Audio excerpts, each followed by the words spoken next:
سلام به شما. امروز میخوایم یکم عمیق‌تر بشیم توی این قضیه که چرا توافق هسته‌ای ایران، همون برجام که خب هدفش کاهش تنش بین ایران و آمریکا بود، در عمل انگار اونطور که باید کار نکرد. سلام، بله، دقیقاً نکته همینه.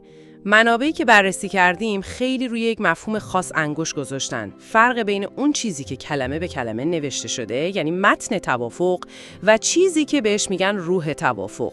و میخوایم بفهمیم که چرا با وجود امضای توافق باز هم شاهد ادامه تحریم‌ها و حتی تحریم‌های جدید بودیم و اختلافات همچنان پابرجا موندن. خب بیاین بحث رو باز کنیم. اول از ادعای ایران شروع کنیم طبق این منابع.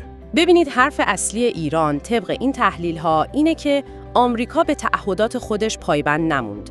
یعنی تقریباً از همون اول به بهانه‌های مختلف شروع کرد به وضع تحریم‌های جدید علیه ایران. یعنی از دید ایران آمریکا تعهدات برجامیشو زیر پا گذاشت. بله، استدلال این بود که این تحریم‌های جدید نقض تعهدات آمریکاست. خب این یه طرف ماجرا.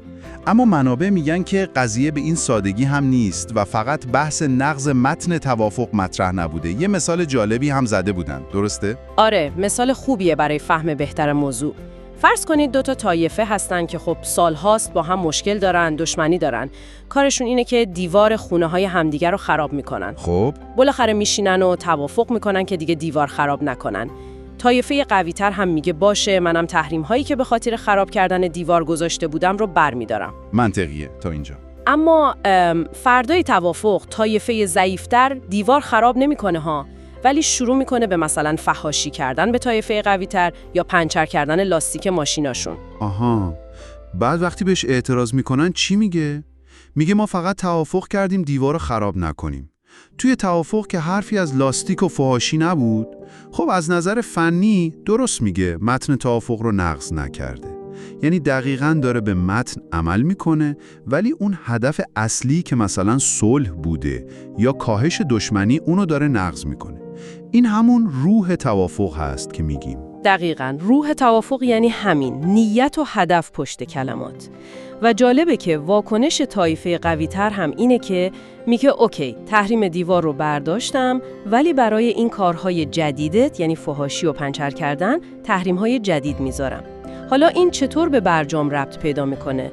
منابع مشخصاً چی میگن؟ منابع میگن که ایران بلافاصله بعد از امضای برجام نه تنها شعارهای تند ضد آمریکایی و ضد اسرائیلی رو متوقف نکرد، بلکه به نظر میاد بعضاً تشدید هم کرد. مثلا چه اقداماتی؟ خب مثالایی که توی منابع اومده ایناست: نوشتن شعار نابودی اسرائیل روی بدنه موشک‌های بالیستیک که آزمایش می‌شدن، یا مثلا ادامه حمایت از گروه‌های نیابتی توی منطقه مثل سوریه، عراق، یمن که خب علیه منافع آمریکا و متحدانش فعالیت می‌کردن، و حتی آتش زدن پرچم توی مراسم رسمی. بله، این هم ذکر شده.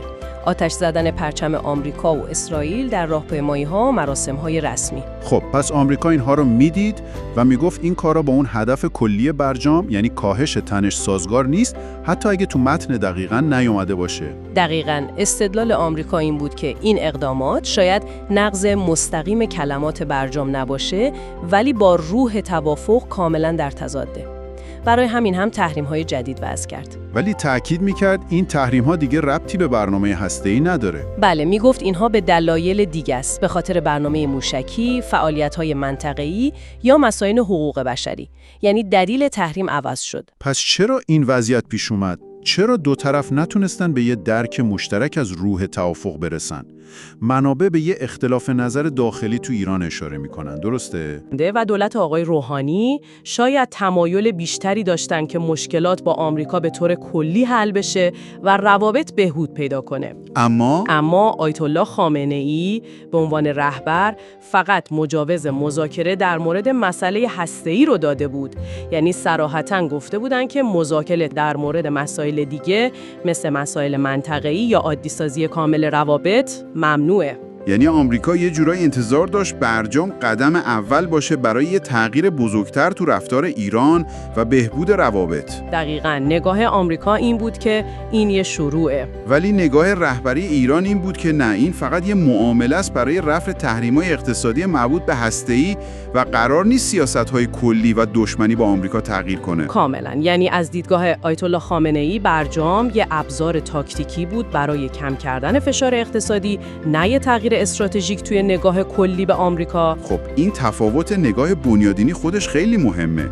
یعنی از اول دو طرف با دو تا هدف کاملا متفاوت وارد این توافق شده بودن انگار. به نظر میاد همینطور بوده. آمریکا دنبال بهبود کلی روابط بود، ایران دنبال رفع تحریم‌های هسته‌ای بدون تغییر در بقیه سیاست‌ها. این تضاد در اهداف خب باعث شد اون اختلافات اصلی هیچ وقت حل نشه. و در نهایت هم دیدیم که دولت بعدی آمریکا، یعنی دولت ترامپ، با همین استدلال‌ها که ایران روح برجام رو رعایت نمی‌کنه، کلاً از توافق خارج شد. بله، خروج آمریکا در سال 2018 هم تا حد زیادی ریشه در همین مسائل داشت. پس خلاصش این میشه که تمام بحث حول این محوره. فرق بین پایبندی به کلمات روی کاغذ و احترام به اون نیت و هدف اصلی پشت توافق، یعنی همون روح توافق.